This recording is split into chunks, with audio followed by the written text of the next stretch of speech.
And a steal. Zach Davis elevates and detonates. A thunderous flush. Fisher cut off on the baseline against Newberry. Tries to bounce it, stolen away. Mobo in transition, taking flight and soaring to the rim. Tyreek Smith down the lane and a poster. My goodness. Lob it up top, McLaughlin. An emphatic way to get his first points. Knocked away by James. Look out below.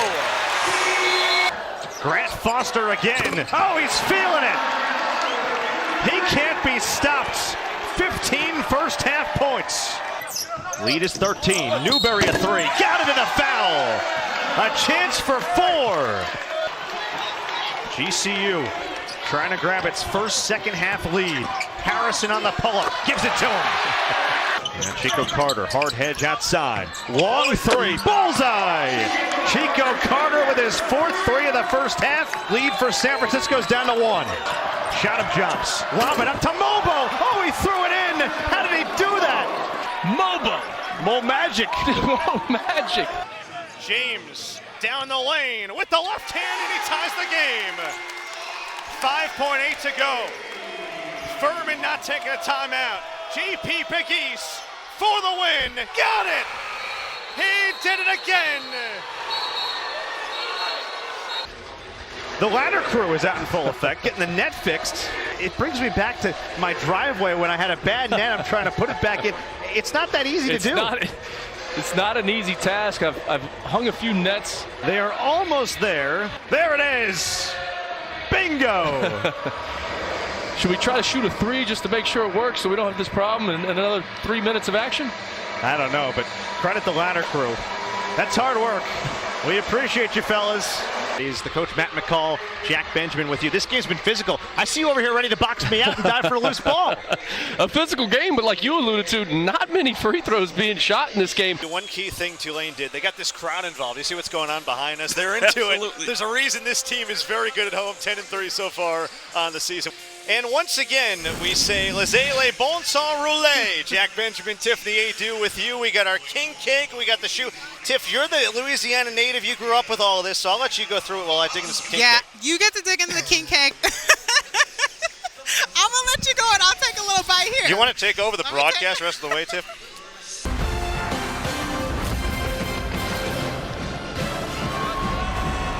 They are known as the Havocs, the biggest party in college hoops, and with the GCU campus just 10 miles west of us, they're in full force in Glendale as we get set for the championship game of the inaugural Arizona tip-off. It's the 3-0 Grand Canyon Lopes taking on the 4-0 South Carolina Gamecocks. And hello, everyone, alongside the former head coach at Chattanooga and UMass, Matt McCall, Jack Benjamin on hand. We've been waiting for this one for a long time. Two terrific teams. What do you think is going to make the difference tonight? Well, we may crown a national champion in April, but we got a championship on the line tonight with two talented, experienced teams who both built their rosters in similar ways with returnees and transfers. Yeah, those transfers certainly a key. Meechie Johnson for South Carolina. Outstanding Friday night in their win over DePaul. Season high 24 points. What stuck out? Yeah, he's so physical. He can get down the lane and finish at the basket. Tyon Grant Foster added another chapter to one of the great stories in college basketball this year. Friday, 28 more points. He's 12th in the country in scoring. Well, what can't this guy do? 30 in their opener, 28 on Friday. Ray Harrison, a huge punch as well. The preseason player of the year in the WAC had 24 points, 17 of those in the second half. Grand Canyon and South Carolina for the championship. San Francisco took care of DePaul earlier, but all eyes on this one here. The Gamecocks and the Lopes. First ever meeting is for a trophy. Comes your way next on CBS Sports Network. How about the job Lamont Paris has done with this South Carolina team? 11-21 a year ago. A 4-0 start now, their best since 2016-2017. After 5 years at Chattanooga, led them to a NCAA tournament, as did my partner, Morris Ugasuk, true freshman from Finland, working on Luke Wool. Meechie Johnson gets inside, rims off. Lid closed right now for both teams. Colin Moore, and a foul. So GCU right now in a scoring drought that's nearing 4 minutes. South Carolina at 3.5 minutes. big-time struggle in this first half for these two teams offensively. Michi made the right play. He got down the lane, just didn't finish the basket. But I think both teams are competing. They're competing at a high level. They've gone deep into their benches. 9 guys have played in this basketball game for both teams, which is huge when you're playing 2 games in 3 days.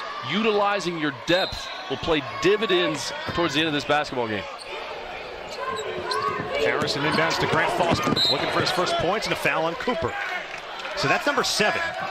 And that means a 1-and-1 and a chance for Grant Foster to see the ball go through the basket. And that's one of our keys to the game. South Carolina has to defend without fouling. 38 free throws for Grand Canyon on Friday night. And a talented scorer like Grant Foster only need to see the ball go through the hoop a couple times and get yourself to the free throw line.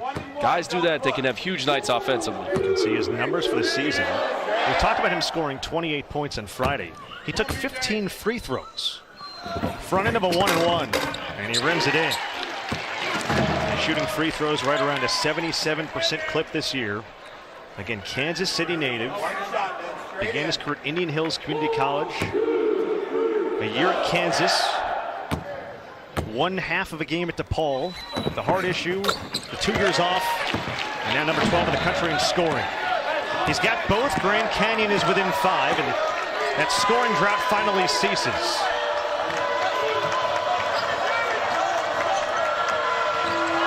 Talon Cooper. Ugasuk. Working on Grant Foster. That's a foul. Bryce Drew can't believe it. Grant Foster gets number 2. That's 6 as a team on Grand Canyon. Both teams now in the bonus. Pretty good individual defense there by Grant Foster. Staying down, moving his feet. Ugasuk drawing, but that's huge. Grant Foster now picking up his second foul, but Bryce Drew going to stick with them, let him stay in this game. You can see the players from Finland in Division I. Federico at Pittsburgh. South Carolina actually just signed his brother Oku Federico coming over to South Carolina. That was a big get for Lamont Paris. Part of the Drive Basketball Academy in Finland. Shot clock runs down on Talon Cooper. Very rare you see that happen to him.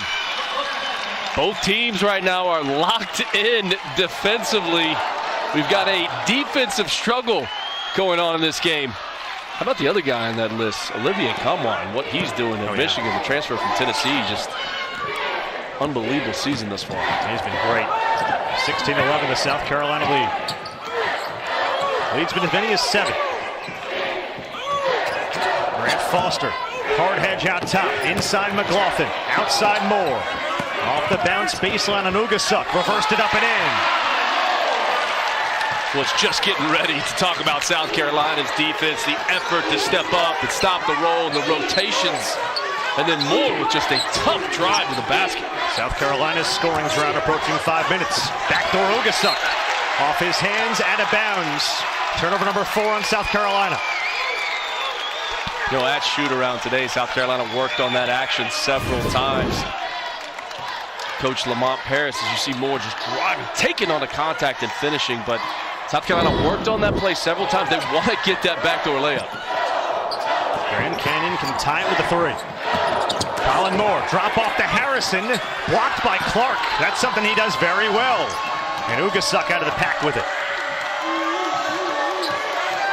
Clark last year at the Citadel blocked 2 shots a game. Also got a degree in mechanical engineering. He did. And he drives baseline and scores. A degree, a block, 2 points, and a 5-point lead for South Carolina. A little bit of everything. He's a guy they expected coming in, maybe 15, 20 minutes off the bench, but as he mentioned, with the loss of Colin Murray Boyles, he's had to play a bigger role. Tyon Grant Foster, and finally gets his first field goal. He comes off the pick and roll there and holds his defender on his back, takes one dribble and gets down the lane. That's a difficult shot to make. Cooper for Clark.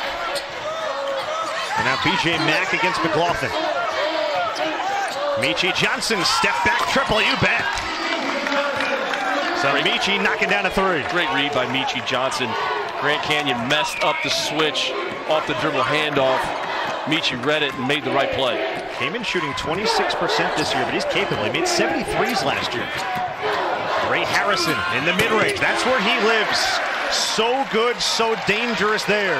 His second field goal. Talk about the right read, coming off the ball screen, getting to your spots, right on the elbow. Pull up Jay.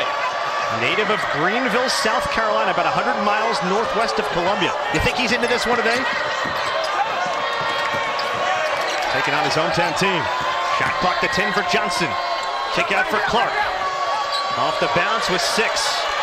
They gotta go. It's Cooper and Grant Foster. Shot clock to 3. In a straitjacket. Scoop shot way off. Shot clock violation.